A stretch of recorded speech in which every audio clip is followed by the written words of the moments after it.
Assalamualaikum warahmatullahi wabarakatuh. Salam sejahtera bagi kita semua. Terima kasih kepada dosen kami, Bapak Eri Marica Haryanto Eskom, yang sudah memberikan kesempatan kepada kelompok kami, yang beranggotakan saya, Maria Cynthia, dan teman saya, Fitri Ramdhani. Pada kesempatan kali ini, kami akan mempresentasikan hasil diskusi kami tentang materi multimedia dan virtual reality. Untuk lebih lengkapnya, kita simak penjelasan berikut ini.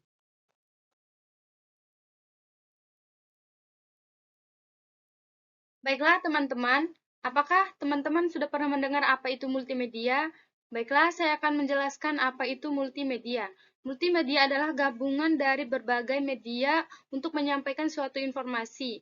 Contoh media penyampaian informasi yang dimaksud yaitu foto, musik, gambar, video, bahkan animasi. Salah satu kegunaan multimedia adalah dapat ditampilkan secara serentak melalui berbagai media dalam kehidupan sehari-harinya seperti di Instagram, Facebook, TikTok, dan lain-lain. Dalam dunia bisnis, multimedia juga digunakan sebagai media komunikasi yang efektif untuk menyajikan atau memasarkan produk atau jasa ataupun gagasan kepada audiens. Juga dalam dunia hiburan, pendidikan, penyajian informasi, aplikasi multimedia. Berikut adalah contoh aplikasi multimedia. Ini mesin kios yang kita ketemu di mall-mall besar misalnya. Kita lanjut.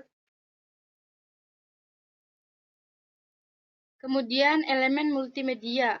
Teks merupakan bentuk media, sering digunakan dalam menyajikan informasi, baik yang menggunakan model baris, perintah. Teks juga dapat disajikan dengan berbagai bentuk font ataupun ukuran. Kemudian suara. Suara merupakan media yang menyajikan informasi tertentu, misalnya untuk mendengarkan cara melafalkan sebuah kata dalam bahasa Inggris. Dengan bantuan suara, kita dapat mendengarkan bunyi pelafalan kata tersebut dengan jelas dan tepat. Berbagai perangkat lunak digunakan untuk merekam suara, contohnya sound recorder yang tersedia dalam sistem Windows dan dapat digunakan untuk merekam suara dan format WAV. Kemudian gambar statis 1. Umumnya, gambar disimpan dengan cara dimampatkan dengan tujuan menghemat ruang dalam penyimpanan eksternal. Kemudian teknik pertama, lossy, adalah teknik memampatkan data sehingga gambar hasil kemampatan memiliki perbedaan dengan gambar asli. Kemudian teknik kemampatan lossless adalah teknik menghasilkan gambar rekonstruksi sama dengan gambar aslinya.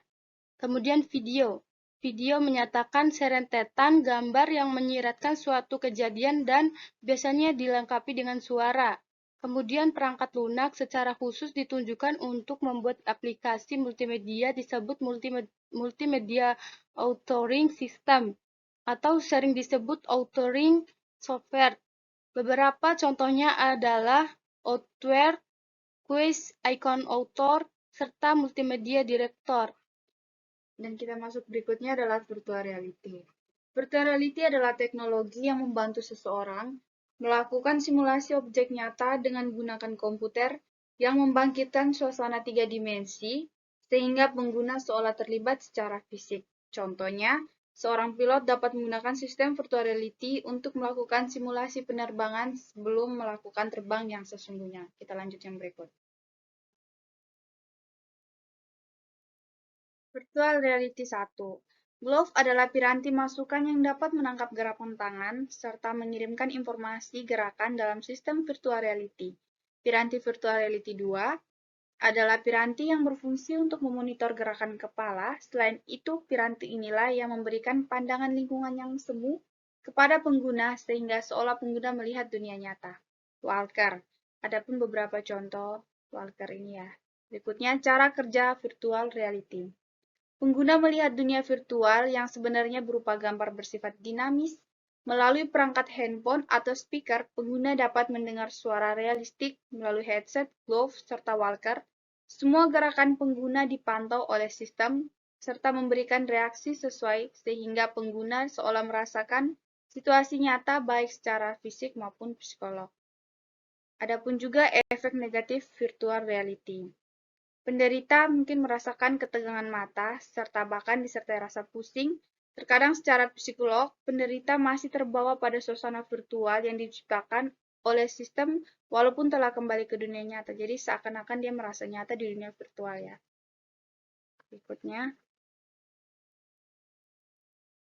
Berikut ada beberapa soal yang akan kami bahas. Yang pertama, jelaskanlah konsep morphing serta berikan contoh secara detail.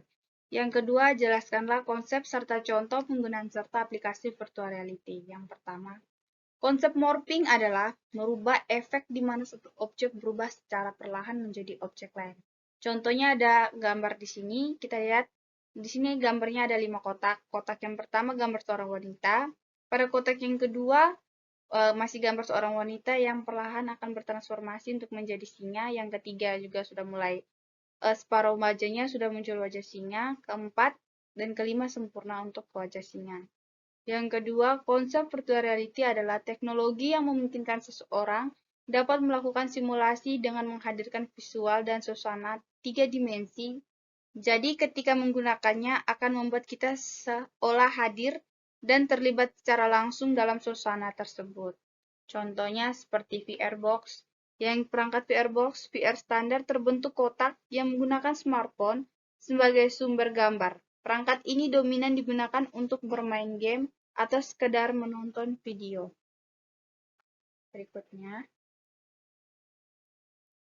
Baiklah, kemudian simulasi membuat desain dalam bidang fashion dan teknik. Penggunaan teknologi VR dalam dunia desain mempermudah pada desainer dalam membuat berbagai bentuk desain. Selain itu, tentunya kesalahan-kesalahan dalam membuat desain juga bisa lebih terminimalisir karena desainer bisa langsung melihat prototipe desainnya dalam bentuk 3D. Adapun teman-teman bisa melihat contoh gambar desain pada bidang fashion. Kemudian, simulasi pengobatan dan bedah dalam bidang medis. Hadirnya teknologi VR memungkinkan seorang dokter untuk melakukan pendekatan diagnosis yang lebih terukur kepada pasien sebelum melakukan tindakan. Dengan begitu, dokter dapat memperhitungkan segala kemungkinan yang bisa terjadi selama proses pengobatan atau tindakan operasi. Ya, teman-teman bisa melihat penggunaan VR dalam bidang medis. Gambarnya bisa kalian lihat ya di bawah. Jadi kesimpulan kami, virtual reality ini sudah sangat membantu sekali dalam kehidupan sehari-hari, seperti beberapa contoh yang kami sebut tadi. Kemudian, khususnya dalam dunia pendidikan, semoga kedepannya virtual reality bisa dikembangkan lagi dan lebih maju untuk kedepannya. Baiklah, sekian dari presentasi kelompok kami. Mohon maaf apabila ada salah kata.